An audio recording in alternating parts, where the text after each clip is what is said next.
Have you ever woke up in the morning and your jaw just hurts? Ouch! Almost like you've been clenching your teeth all night. Well, you probably have been, but here's what most people don't realize. The reason that your jaw hurts every morning is not what you think it is. And if you already tried like a bite splint or a night guard made from your dentist or one of those over-the-counter products and it's still sore, this video might explain exactly what keeps happening. So morning jaw pain or jaw pain in general is a lot more common than people realize. A lot of patients come in with like jaw pain or jaw clicking, and their jaw has to kind of pop in the right place. Or they wake up with these headaches and this tension. Or they wake up and their teeth are just sensitive, or their teeth are just randomly sensitive in general. You might be surprised, but all of these things can point to the same thing. So clenching and grinding your teeth at night is called bruxism. Now it's estimated to affect between 8 to 31% of adults. The number is kind of skewed, and it's probably more than that. So if this is happening to you, you're probably not alone. So most people, when they're told that they're grinding their teeth, they go to the dentist, and the dentist makes them a night guard or a bite splint. Literally like a piece of plastic. It goes over either your bottom or your top teeth.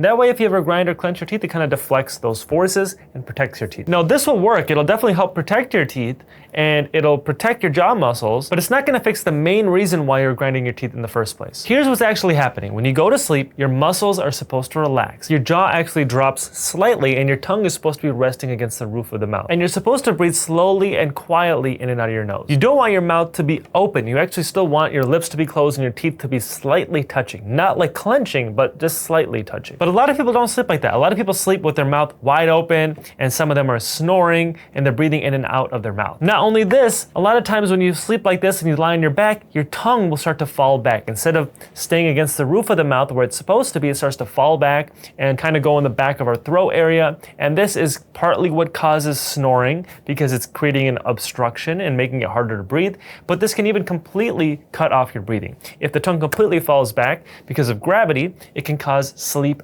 apnea, where your breathing is completely cut off. Now your body will sense this, your body will realize this without you actually waking up, and it will try to fix the problem without your brain actually waking up. And it'll kind of tense your jaw forward to kind of open up this breathing a little bit and open up your airway so your tongue doesn't completely cut off your breathing, because your body knows it needs oxygen to survive. This can be a big reason why your jaw is sore, and you can imagine why. If your jaw is tense all night and your jaw is just fighting to basically open up its breathing tube.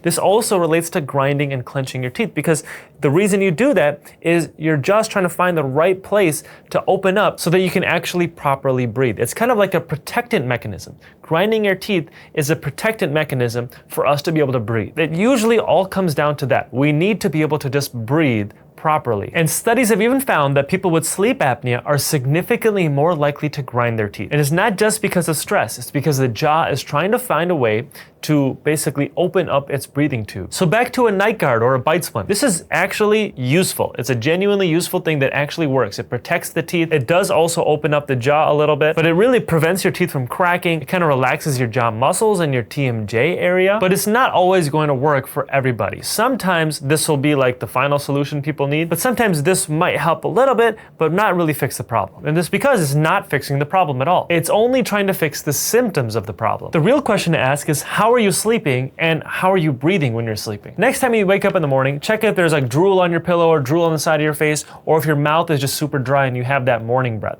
Those are all signs that you've been breathing in and out of your mouth all night. Part of the problem with mouth breathing is it dries up everything. It dries up your saliva, it dries up your throat area. It makes you more prone to getting infections like colds or viral infections or throat infections. But if this keeps happening, there's a good chance that your airway or your breathing tubes are getting obstructed or blocked, and your jaw is trying to compensate. This study actually shows that treating underlying sleep disordered breathing can significantly reduce teeth grinding. So what does that mean in plain English? If you fix someone's sleep, they stop grinding their teeth. And this happens in many patients, even kids. A lot of times I see a kid and I see all these signs and symptoms that they might have a breathing problem or a sleeping problem. So I send them to an ENT. ENT finds out they have a sleeping disorder and they end up, for example, removing their tonsils and adenoids. This is just one example, and we see this a lot.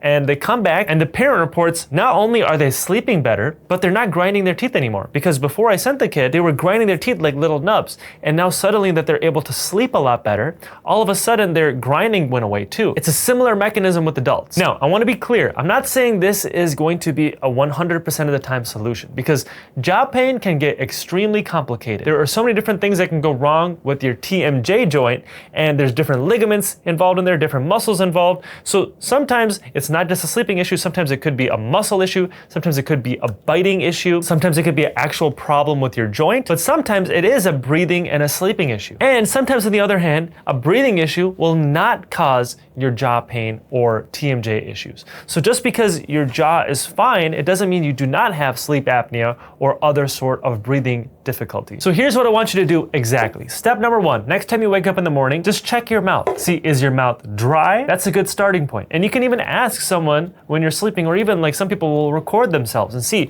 hey, am I breathing in and out of my mouth, or was I snoring, or were my lips open? In a nutshell, if you were sleeping with your lips open, then you've been breathing in and out of your mouth. Now, if this does sound like you might want to try taping your mouth. I know it sounds crazy, but it can actually work.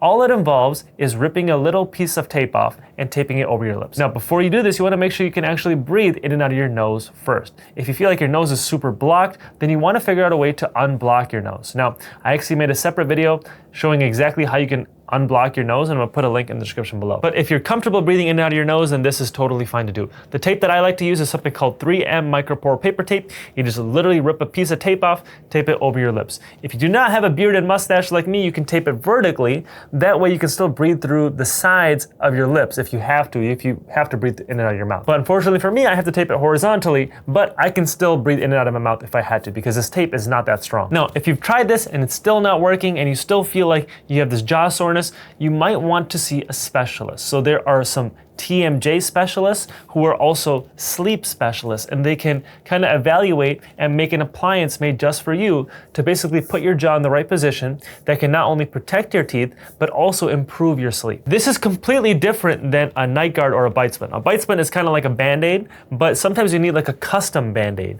And this is something that can actually fix the problem, especially if you're wearing it like they instructed you to. More and more research is coming out about sleep and sleep disorders and sleep disordered breathing and how it relates to everything in the mouth. Because what us dentists are finding out is everything we do in the mouth, whether it's a filling or a crown or implants, it all affects the way that people breathe. Whether we're manipulating the jaw or we're manipulating the teeth, it's all the same. You need to be able to breathe, and we're learning more and more about this every single day. So if this video was helpful to you, make sure you please hit that thumbs up button and subscribe to my channel below. I try to put out videos like this every single week. And if you want to learn more about your sleep and breathing and mouth breathing and all these different things, I made a bunch of these type of videos. So if you want, you can look through my channel and find different videos about that. Anyways, thank you guys for watching, and I will see you guys in the next video. We know that going to the dentist is scary for a lot of people, but is it actually something that you can die from? Today I'm gonna go over a case where not just one, but 2 different patients died getting treatment from a dentist. Let's get started. He wanted the perfect smile, so he went to the dentist for implants and to have 23 teeth pulled all in one